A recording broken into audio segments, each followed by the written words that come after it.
Hi everyone. Thanks for coming this afternoon. I apologize for not being able to make it in person today.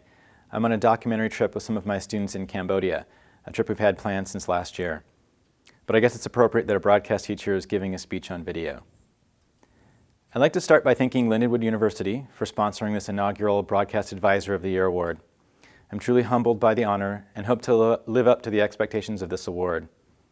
I'd like to thank Kelly Furness for coordinating this video and adding yet another item to the thousands of other details he has to take care of to make these conventions run like clockwork.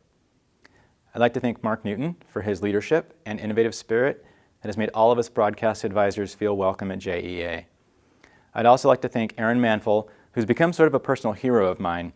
His work with the Digital Media Committee and the Digital Media website continues to amaze all of us, and his integrity and professionalism has inspired me in my journey to become a better advisor. It's because of Aaron's continual efforts that we finally have this Broadcast Advisor of the Year award. Thanks, Aaron. I'd especially like to thank Don Goebel. Don has worked with me tirelessly for the past couple of years to develop broadcast seminars at the conventions, brainstorm ideas for the Digital Media website, and provide valuable perspective as we try to expand our support of advisors wanting to incorporate video and multimedia in their publications. Finally, I'd like to acknowledge all of my fellow broadcast advisors out there who strive to build rigorous journalism courses at their schools despite the many challenges. We know that they fight an uphill battle every day for recognition of their programs as legitimate classes, and that no, their students are not the AV department. My journey to become a broadcast journalism advisor has been a long and unusual one that began in a kitchen. I was about to finish grad school and was saddled with debt.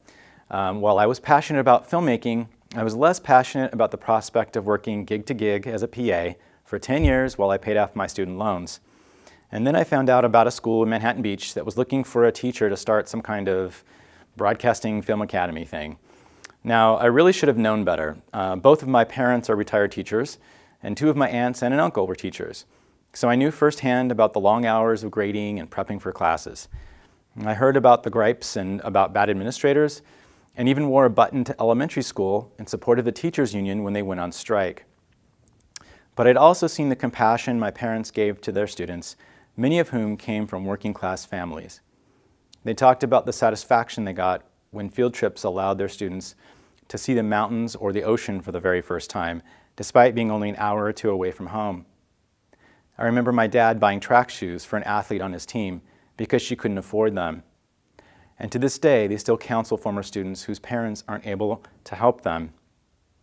In college, I'd had the opportunity to be a TA for film classes, and I enjoyed leading discussion sessions. So when I had the chance to take a teaching job, it didn't seem like such a bad idea.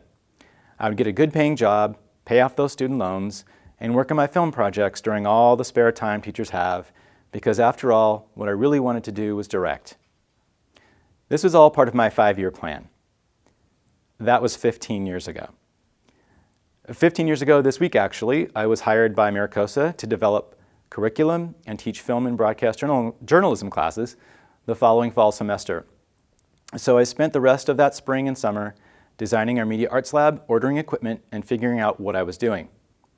Of course, our lab wasn't ready for the start of school in September. So for the first 2 months, I taught my classes in the only room available, an abandoned home ec kitchen with stoves that leaked natural gas. We finally moved into our facility, and I spent most weekends installing equipment, soldering cables, and trying to create lesson plans to stay one step ahead of my students. All that spare time I'd planned on evaporated, and the reality of teaching set in. In May, we were finally ready to air our first newscast, live to the entire school. The kids had had a couple of months of training, and the gear was all functioning. The whole school was anxious to see what our show would be like, and the skeptics were ready to pounce. The anchors were nervous, but the directors were relaxed. I won't tell you exactly how it turned out, other than to give you this advice. Telling your anchors that your live show is actually a rehearsal is a bad idea. It took a couple of years to recover from that first impression, but by then we were ready for our first real challenge. A vice principal confiscated a videotape recorded by our staff that allegedly contained incriminating footage of the homecoming court starting a food fight. They wanted to use it as evidence to cite the students and possibly suspend them. My news director at the time was livid, so we both contacted the SPLC. He for how to proceed, and me for advice on how to stay out of it.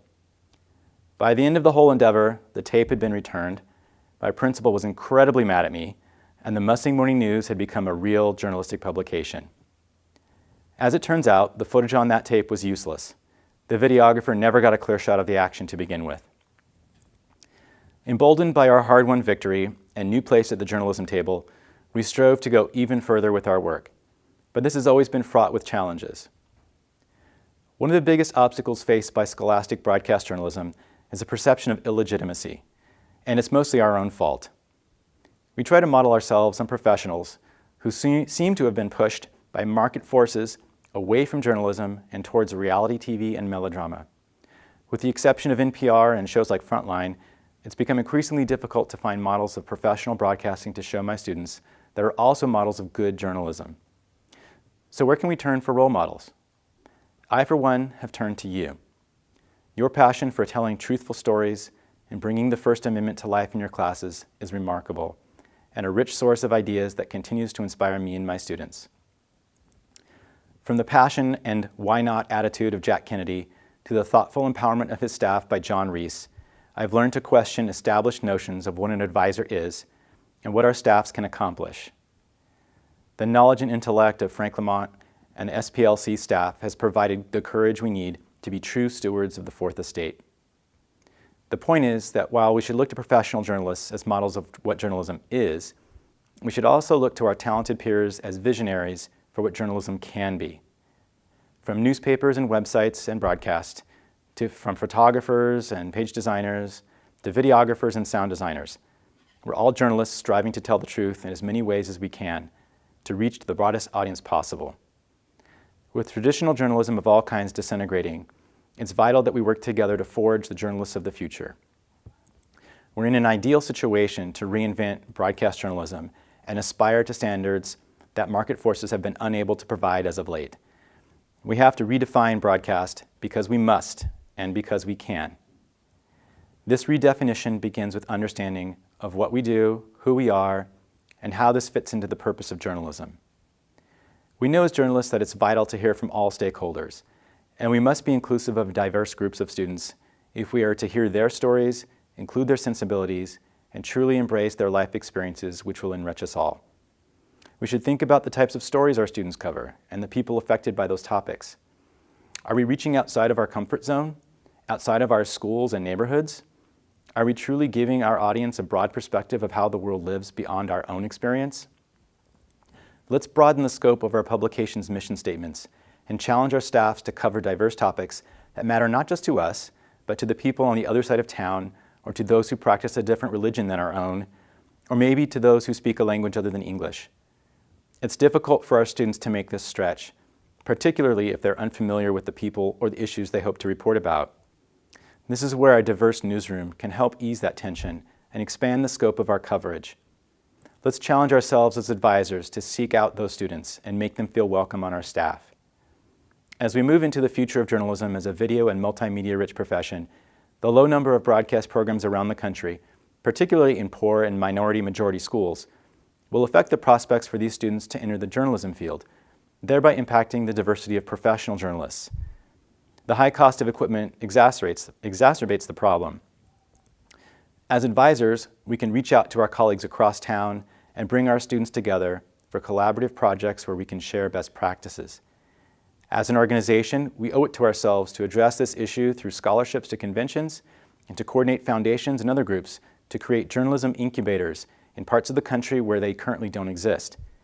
Consider how this will help expand our membership and the contributions these members can make to our own knowledge base. Maybe this all sounds a little too idealistic and difficult to become a reality. How will we ever find more time in the day to plan these things, and where will the money come from? But we signed on to do this when we became journalism advisors. I believe our mission is to encourage our students to give voice to the voiceless and make visible the invisible, no matter who the voiceless and invisible are. Maybe I feel this way because of my parents and their efforts to help their working class students. Or maybe it's because I've always felt the need to root for the underdog. But I know that we can, and we should, do what we can so that the tide of scholastic journalism will help lift all boats. We owe it to the cause to make future journalists representative of our society, and thereby make our democracy stronger. Thank you.